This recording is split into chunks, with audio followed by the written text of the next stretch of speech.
السلام علیکم ګرانو دوستانو. نن به زه تاسو ته یو ډېر بد خبر درکړم د نجیب زدران په هکله باندې. دوستانو لکه څنګه چې تاسو خبر یاستئ دا ورته نجیب الله زدران په GLT20 لیګ یعنی کاناډا لیګ کې اخیستل سوی و. هغه تیر کال هم نجیب زدران په کاناډا لیګ کې اخیستل سوی و او دا کال ته هم ورکې اخیستل سوی و چې هغه تیر کال خو یې ورکې لوبه ترسره کړې وله، هلته یې د ویزې کار هم سوی و.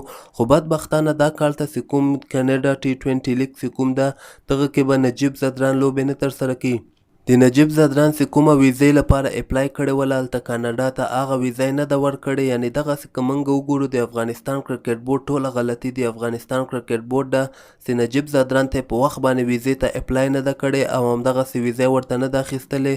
نو همدغه له کبله باندې اوس نجیب الله زدران نسي کولی چې په GLT20 لیګ یعنې کاناډا لیګ کې لوبه ترسره کړي. نو دا د نجیب زدران لپاره یو ډېر بد خبر ده، ځکه که موږ وګورو په دغه لیګ کې نجیب زدران په 10,000 امریکایي ډالر باندې اخیستل سوی و. نو دغه پیسې د دغه لوبغاړو لپاره ډېرې زیاتې پیسې دي. همدغسې اوس دغه پیسې به هم نجیب زدران ته نه ورکول کیږي او همدغسې په دغه لیګ کې به هم لوبې نه ترسره کولی سي. نو دوستانو که تاسو همدغسې د کرکټ په هکله باندې نوي خبرونه ځان خبرور غواړئ نو دغه کرک پشت یوټیوب چینل در سره سبسکرایب کولی سئ او نور د خپل ځان ډېر خیال کوئ. الله پامان.